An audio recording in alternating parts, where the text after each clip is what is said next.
Yang kedua yang saya ingin titik beratkan teman-teman sekalian, dan ini yang paling banyak di Indonesia dimasuki oleh syaitan, didukung juga dengan media-media syaitan. Masalah pintu takut. Takut. Kenapa dukun-dukun itu kalau kita masuk ke tempatnya selalu gelap, ada tengkorak, remang-remang? Karena antum harus takut dulu. Kalau ada rasa takut, bisa dikuasai sama dia. Tapi kalau tidak takut, gak bisa. Orang yang mau dihipnotis, kalau akidahnya benar, gak bisa dihipnotis tuh. Syaitannya gak berani. Gitu kan? Dan ini kita harus hati-hati teman-teman sekalian, karena pintu takut ini selalu ditunggang oleh syaitan. Saya kasih contoh begini. Kalau ada satu rumah di Indonesia ini, anggap di Bali sinilah, karena antum lagi di Bali. Ada satu rumah teman-teman sekalian, di situ ada orang bunuh diri, gantung diri. Kira-kira mau beli rumahnya nggak? Jawab jujur ya. Kenapa nggak mau? Hah? Setelah saya jelaskan malam ini, beli besok ya. Diskonnya buat saya. Baik. Banyak orang jawabannya takut. Kenapa takut? Ada ruh gentayangan. Baik, simpan contoh itu. Ada contoh kedua teman-teman. Ada satu rumah, tadi bunuh diri ya. Sekarang satu rumah dibunuh oleh perampok. Mau beli rumahnya nggak? Sama juga. Masya Allah cuma 3 orang yang jawab, yang lain berani semua. Nggak mau juga beli. Kenapa? Takut. Ada ruh gentayangan. Teman-teman sekalian, ambil dari saya malam ini. Dengan izin Allah, ini ilmu dari wahyu, bukan dari saya. Tidak ada ruh gentayangan. Nggak ada ceritanya dalam Islam kuburan terbuka pocongnya keluar. Nggak ada itu. Nggak ada tangan dari kloset tarik-tarik orang. Itu semua dusta. Dusta. Perusakan akidah dari media-media syaitan. Sinetronnya, filmnya, segala macam. Manusia bisa berubah jadi singa lah, bisa beginilah, macam-macam. Dusta. Dusta. Nggak ada dalam Islam. Nggak ada. Dari mana dalilnya? Nggak ada ruh gentayangan. Baik, dengarkan hadisnya. Hadis yang mulia. Hadis riwayat Bukhari. Suatu hari Nabi SAW pernah mengantar jenazah sahabatnya. Waktu jenazah tersebut ditaruh di kuburan, kata Nabi SAW, kalau seseorang mukmin meninggal dunia, siapa orang mukmin teman-teman sekalian? Orang yang sudah menggabungkan antara rukun Islam sama rukun iman. Kalau antum syahadat sudah, muslim, alhamdulillah, salat 5 waktu, zakat, puasa Ramadan, haji, sudah dikerjain. Ditambah dengan keimanan, yakin Allah ada, yakin malaikat ada mencatat, yakin diturunkan dalam Al-Quran, yakin ada Rasul yang mengajarkan Nabi Muhammad SAW, ada diterima pahalanya hari kiamat, maka itu namanya mukmin. Dengan ditambah dengan mengimani qada dan qadar. Kalau ada orang sholat, Allah ada nggak ya? Malaikat catat nggak ya? Hari kiamat saya terima nggak? Ini masih muslim, belum mukmin, masih level di bawah. Pertama muslim dulu baru mukmin. Makanya dalam hadis disebutkan ada iman, ada Islam, ada iman, ada ihsan, gitu kan? Ini level-levelnya. Nah, kata Nabi SAW, kalau orang mukmin menggabungkan antara rukun Islam sama rukun iman, sholat yakin Allah ada, sholat begini dan seterusnya, maka akan datang kepadanya 3 sosok malaikat pada saat meninggal. Dan ini teman-teman bukan dongeng saya ceritakan, ini hadis Nabi, berita wahyu yang pasti kita semua akan saksikan. Demi Allah ini benar, ini wahyu, gitu kan? Malaikat datang, di kiri kanannya malaikat rahmah yang membawa kain kafan dari surga, yang satu malaikat maut di ubun-ubun kepalanya sambil berkata, ya ayyatuhan nafsul mutmainnah irji ila rabbiki radiyatan mardiyah. Hai jiwa yang baik, keluarlah kepada rahmat dan pengampunan Tuhanmu. Kata Nabi SAW, ruhnya keluar lebih mudah daripada air dari mulut kendi, cepat sekali. Begitu keluar, belum sesaat keluar, ditangkap oleh malaikat rahmah, dibungkus dengan kain kafan dari surga, dibawa ke langit. Begitu dibawa ke langit, menembus 7 lapis langit, semua malaikat-malaikat di atas langit sana berkata, ruhnya siapa ini? Sungguh mulia ruh ini. Kenapa? Kata Nabi SAW, karena ruh itu mengeluarkan bau yang lebih wangi daripada bau kasturi. Semoga kita semua insya Allah termasuk. Maka kata Nabi SAW, malaikat rahmah mengatakan, ini fulan bin fulan, namanya yang paling mulia di dunia. Lalu kemudian ditembuskan sampai langit ke-7, lalu kemudian terdengar suara dari langit ke-7. Allah Azza wa Jalla berkata, catatkan hambaku ini termasuk penghuni surga, kembalikan dia di dunia, di sana saya ciptakan, di sana pula saya akan bangkitkan. Diantar ruhnya bersamaan jasadnya diantar oleh kerabatnya. Baru 3 langkah mereka jalan, dia masih bisa. Ruh ini masih mendengarkan suara sendal mereka. Lalu malaikat datang mendudukkan dia lalu berkata, siapa Tuhanmu, siapa Nabimu, apa kitabmu. Lalu dia kalau orang beriman, kata Nabi SAW, Allah berfirman, yuthabbitullahu alladhina amanu bil qawli tsabit fil hayati dunya fil akhirah. Allah akan tetapkan jawaban lisan orang-orang beriman di dunia. Kalau dia belajari agama ini lalu ditanya kenapa kau sholat, kenapa kau puasa, dia akan punya jawaban dari wahyu. Dan di akhirat, kata ulama tafsir, adalah yang dimaksud pertanyaan mungkar nakir atau malaikat di kuburan. Ringkas cerita adalah dia akan menjawab, Tuhanku Allah, Nabiku Muhammad, kitabku Al-Quran. Pada saat dia jawab jawaban itu, teman-teman sekalian, maka tiba-tiba saja kata Nabi SAW, malaikat tersebut membukakan baginya pintu neraka, azab, siksaan, orang teriak-teriak, api yang berkobar-kobar. Dia ketakutan. Kata malaikat, lihat dari apa Allah selamatkan dirimu.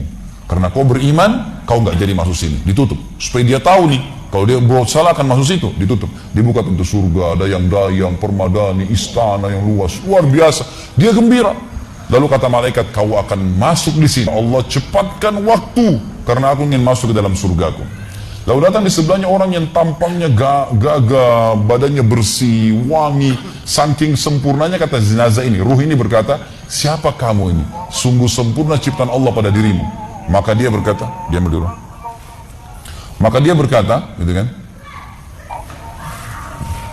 Dia berkata, saya amal soleh akan menemani kau sampai hari kiamat. Insya Allah setelah riwayat ini kita sholat. Saya amal soleh akan menemani kau sampai hari kiamat. Maka kata Nabi SAW, terdengar suara, ya, Allahu alam di sini disebutkan Allah atau malaikatnya, tapi yang jelas menyampaikan dari Allah Subhanahu Wa Taala, lapangkan kuburan hambaku ini seluas pandangan matanya, dan bukakanlah pintu surga baginya setiap pagi dan petang dia melihat. Maka jadilah kuburannya taman dari taman surga sampai hari kebangkitan. Baik. Sebaliknya kata Nabi SAW, kalau orang fasik, siapa tadi fasik? Muslim yang masih berbuat maksiat. Teman-teman hati-hati. Jangan kena mengandalkan sudah syahadat kemudian bebas berbuat dosa. Hati-hati. Fasik dan orang kafir proses matinya sama. Kata Nabi SAW, orang fasik dan orang kafir akan datang kepadanya 3 malaikat. 2 malaikat azab di kiri kanannya, 1 malaikat maut di bunuh-bunuh kepalanya yang berkata, hai jiwa yang busuk, keluar kepada kemurkaan Tuhanmu. Maka ruhnya berantakan di tubuhnya, tidak berani keluar. Lalu malaikat maut menariknya dengan keras, ibaratnya seperti bulu domba yang dibasahkan, dililitkan di pohon berduri, lalu ditarik dengan keras sehingga berantakan bulu domba itu. Keluar, belum saat keluar ditangkap oleh malaikat azab, dibungkus dengan kain kafan dari neraka, dibawa. Baru langit pertama nggak dibukain pintu oleh para malaikat. Lalu malaikat langit berkata, siapa ruh ini? Sungguh buruk ruh ini. Kenapa? Kata Nabi SAW, karena ruh itu mengeluarkan bau yang lebih busuk daripada bau bangkai. Wa na'udzubillah. Lalu malaikat azab membawa mengatakan, ini ruhnya Fulan bin Fulan, ya, orang yang disebutkan nama paling buruk di dunia. Lalu terdengar suara dari langit, Allah berkata, catatkan hambaku ini termasuk penghuni neraka. Di sana kembalikan dari dunia, di sana saya ciptakan, di sana pula saya akan bangkitkan. Di antara ruhnya bersamaan pengantarnya mengantar jenazahnya. Begitu masuk dan 3 langkah, ya, orang-orang mengantarnya lewat, malaikat datang mendudukkan dia, mengatakan siapa Tuhanmu, siapa Nabimu, apa kitabmu. Walaupun muslim, rekam baik-baik ini, ya, lahir dalam keadaan Islam, sesekali sholat, fasik, masih banyak maksiat, tidak tobat sebelum meninggal, sama. Jawabannya kata Nabi SAW dengan orang kafir, innama aqulu kama kana yaqulun nas. Saya nggak tahu, saya cuma ikut-ikut dulu orang bilang apa, nggak bisa jawab. Lalu kemudian dibukakan baginya pintu surga, dayang-dayang, permadani, istana, pemandangan yang luar biasa, gitu kan? Maka dia kagum, kata malaikat, lihat dari apa kau haramkan dirimu. Dulu kau bisa masuk sini, tapi kau tidak mau. Ditutup, dibuka pintu neraka, azab, siksaan, orang dipotong, teriak-teriak kesakitan.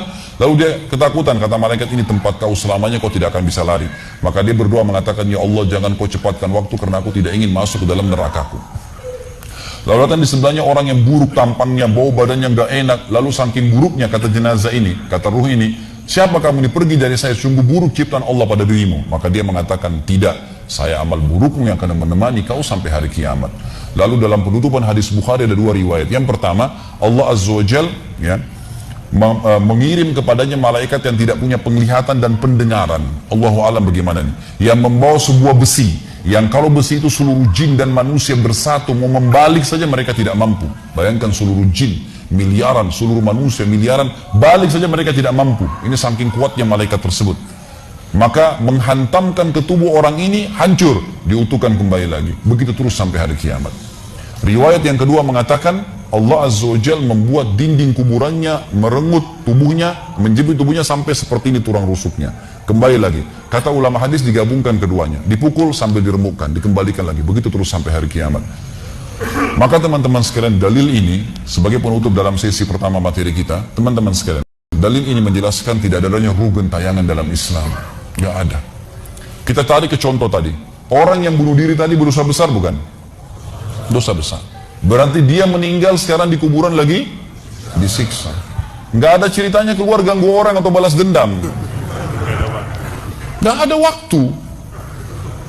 Hancur, remuk, dikembalikan lagi. Begitu terus. Kemudian juga sama, orang tadi contoh kedua yang dibunuh sekeluarga, kalau dia muslim maka dia mati syahid. Matinya mulia bukan? Mulia. Berarti lagi nikmatin kuburannya taman dari taman surga. Nggak ada ceritanya tuh mereka keluar lagi ganggu orang. Gitu kan. Jadi mulai sekarang beli rumah yang banyak dianggap keramat tuh. Bacain surah Al-Baqarah dari semua syaitannya tuh. Harus yakin dengan sabda Nabi SAW, rumah yang dibaca surah Al-Baqarah tidak akan masuk syaitan. Nggak ada. Takut semua syaitan. Baik, kita tutup dengan kata-kata saya teman-teman sekalian. Lalu dari mana kalau saya beli rumah saya pernah dengar suara bayi di atas rumah, atap rumah saya. Saya pernah dengar suara cangkul di belakang rumah, pintu bunyi sendiri, gitu kan. Itu semua permainan syaitan yang ada di sekitar rumah itu, atau Anda yang bermasalah. Harus diruqyah. Dibacain ayat, ada sihirnya tuh. Mungkin pernah mandi dulu ilmu kebal, mungkin pernah ini, mungkin pernah bersemedi, apalah macam-macam yang khurafat ini, maka dia harus diruqyah. Jadi harus diobatin. Baik, begini contohnya. Kalau kita lagi lewatin tadi rumah yang orang ada bunuh diri, ini kalau ada syaitan di sini marah dengan saya, tapi saya nggak peduli. Memang dia musuh kita. A'udzubillahi minasyaitonirrajim. Gitu kan. Allah hancurin mereka, gitu kan. Yang jelas teman-teman sekalian, kalau kita lewat di rumah yang ada orang bunuh diri, gitu kan. Misal pagarnya 10 meter. Begitu kita jalan 1 meter pertama, semua syaitan itu ngerumunin kita tuh. Tuh yang bunuh diri itu perempuan, matanya belalak, rambutnya panjang, keluar darah dari hidungnya. Terus dibisikin. Orang yang takut, manusia yang takut, maka pada saat dia balik ke tempat yang tadi syaitan bisikin dia itu, dia lihat betul nanti perempuan tuh. Karena dia takut. Jadi dia bisa lihat, yang takut saja yang bisa lihat, yang tidak takut tidak bakal lihat. Makanya kalau ada temannya jalan di sebelah nggak takut, tanya, kau lihat nggak? Dia bilang nggak. Kalau dia bayangkan nenek-nenek, dia lihat nenek-nenek temannya. Permainan syaitan. Maka orang beriman mustahil melihat yang seperti itu. Nggak ada cerita. Atau dasarnya orang itu kena sihir tadi. Maka bisa melihat penampakan karena ada syaitan yang mengganggu dia, dan dia dasarnya membuka diri untuk itu. Makanya harus ruqyah, obat. Ada metode pengobatan, tentu bisa lihat di YouTube, ada ceramah saya, ruqyah syariah. Ya, nama saya diketik, insya Allah ada tata cara yang sudah saya ajarkan caranya mengobatin itu. Tapi yang jelas itu semua permainan syaitan, teman-teman sekalian. Dan inilah poin pertama, pintu pertama untuk takut kepada Allah Subhanahu wa Ta'ala. Artinya semua selain Allah dalam makhluk jangan pernah takut dengan mereka. Syaitan pun yang biasa dianggap menakutkan bagi manusia itu dusta semua. Sampai sabda Nabi SAW mulia, hadis Bukhari, siapa yang membaca Bismillah, Bismillah, maka syaitan yang ada di sekitarnya menjadi kecil seperti lalat. Jadi orang yang gambarkan syaitan besar itu tidak benar semua. Kata Nabi SAW dalam hadis Bukhari yang lain, siapa yang mau masuk ke rumahnya lalu dia baca Assalamualaikum, salam warahmatullahi wabarakatuh, syaitan di sekitar rumahnya berkata kepada teman-temannya, tidak ada tempat nginap buat kalian malam ini. Salam saja sudah jadi benteng, gak bisa masuk. Kalau dia makan dengan baca Bismillah, ya, dia baca Bismillah, maka syaitan berkata lagi sama teman-temannya, tidak ada makan malam buat kalian malam ini. Gak bisa cuy.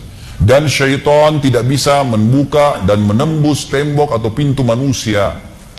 Dusta semua itu tembus tembok, tembus pintu, dusta.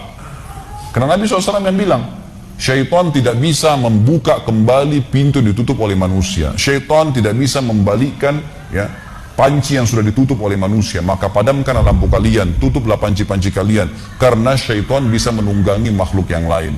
Sebagai penutup hadis Nabi SAW, pernah ada seorang sahabat membawa tikus ditangkap malam hari. Pada saat ditangkap tikus tersebut, lalu sahabatnya tidak bunuh, dipegang sama dia, dibawa ke masjid. Dia bilang, ya Rasulullah, ini tadi, ya, saya tangkap di rumah saya apain hewan ini? Boleh saya bunuh atau enggak? Kata Nabi SAW, jadi tikus itu sambil ditahan oleh sahabat. Kebetulan Nabi SAW punya tikar yang dipakai sholat, di sebelahnya ada lilin kecil, minyak dengan api, gitu kan. Lalu tikus ini sementara Nabi SAW bicara sama sahabat, lepas, menyentuh, ya, lilin Nabi SAW, lalu tumpah, minyaknya di sejadah, di tikarnya Nabi terbakar.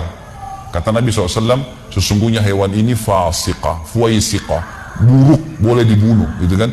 Dan syaitan menunggangi hewan seperti ini untuk membakar rumah-rumah kalian. Tapi mereka tidak bisa membakar langsung.